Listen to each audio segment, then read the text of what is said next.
इस उद्घाटन समारोह में झारखंड सरकार के मंत्री आदरणीय चंपई सोरेन जी, इस क्षेत्र के सांसद श्री निशिकांत दुबे जी, महागामा से विधायक बहन श्रीमती दीपिका जी, गोड्डा से विधायक श्री अमित जी और इस रेलवे को हरी झंडी देने के लिए हमारे वीडियो कॉन्फ्रेंसिंग के माध्यम से आज के चीफ गेस्ट भारत सरकार के रेल मंत्री आदरणीय अश्विनी जी, जिला के तमाम प्रशासनिक पदाधिकारीगण, रेलवे के तमाम प्रशासनिक पदाधिकारी, मैं बधाई दूं। बड़ी जोर से नारे लग रहे हैं। एक बार सब लोग हाथ उठा के जरा जय श्री राम, जय झारखंड। बहनों भाइयों,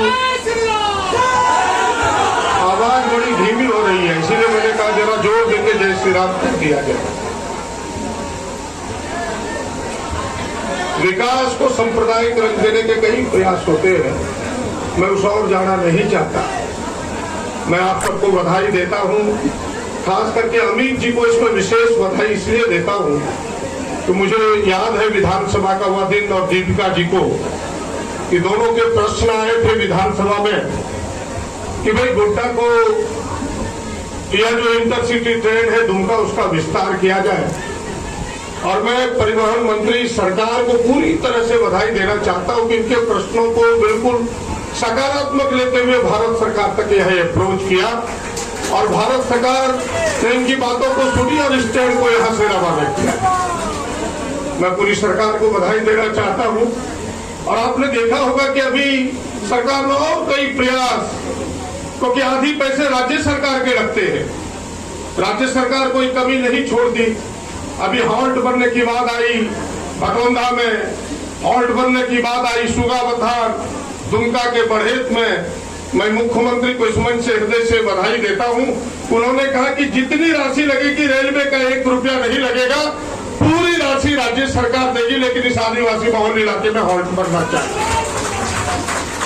तो विकास में झारखंड सरकार ने जो कदम आगे तेजी से बढ़ाया है, मैं केवल रेलवे के प्रशासन से 2-3 छोटी छोटी बातें करना चाहता हूं। पहली बात यह कि आपके जो डीपीआर बनते हैं, हमें लगता है कि आगामी 40-50 वर्षों को देख के नहीं बनता। अगर आप वह जो आपके रेलवे क्रॉसिंग के जो पुल है जिसके अंदर से सड़कें जाती है, गौर करें तो बड़ी सक्रिय है। आने जाने में दोनों तरफ से ट्रैफिक को काफी मुसीबत होता है, मुश्किलें होती है। इसी कारण से आपने देखा होगा कि कुरमन में ग्रामीणों ने विरोध किया, फिर विरोध के बाद फिर उसे बढ़ाना पड़ा। यह कई जगहों पर यह प्रॉब्लम है।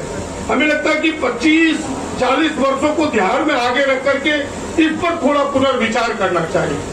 नई रेल यहाँ आई है, कई दुर्घटनाएं हो रही है, उन दुर्घटनाओं में जो गरीब लोग मारे जा रहे हैं, उन आश्रितों को आपका मुआवजा रेलवे प्रबंधन नहीं देता। हमें लगता है कि इस रेलवे प्रबंधन को विचार करना चाहिए और जल्दी उन्हें मुआवजा मिले, इस दिशा में प्रबंधन को निर्णय करना चाहिए। और साथ ही अभी दीपिका जी बता रहे थे कि अभी मंत्री जी बताएंगे कि भाई राज्य सरकार क्या आगे प्रयास कर रही है रेलवे को महागामा तक पहुंचाने के लिए और जगहों तक पहुंचाने के लिए। राज्य सरकार तत्पर है। बस इन्हीं बातों के साथ कि सरकार के प्रयास है, विकास तो दोनों सरकार के लिए है, चाहे वो भारत सरकार हो, राज्य सरकार हो, दोनों के एक कदम बढ़ते हैं तब विकास की रेखा खींची जाती है। मैं भारत सरकार को, राज्य सरकार को, रेलवे प्रबंधन को कि यह जो नई रेल आपने गोड्डा को दी है, रेलवे मंत्रालय को, माननीय मंत्री को साधुवाद देते हुए उम्मीद है कि भाई आने वाले दिनों में खास करके कोलकाता से हमारा कारोबार बढ़ा है। जब से हम बिहार से अलग हुए हैं, भागलपुर तो हम सब यदा कदा ही जाते हैं, जिनके भागलपुर घर है तो मजबूरी है, उनको जाना ही है। हम लोगों को तो भागलपुर से कोई मतलब है नहीं। भागलपुर के बदले कलकत्ता हमारा स्वास्थ्य क्षेत्र है, वहाँ जो इलाज यहाँ नहीं होता कलकत्ता में हमारा इलाज होता है। हमारे बिजनेस कलकत्ता से जुड़े हुए हैं, तो कलकत्ता के और सफर को आप ज्यादा तवज्जो दे रेल प्रबंधन, तो गोड्डा के लिए बेहतर होगा। इन्हीं चंद बातों के साथ आप सबको फिर से एक बार नमस्कार, जोहार।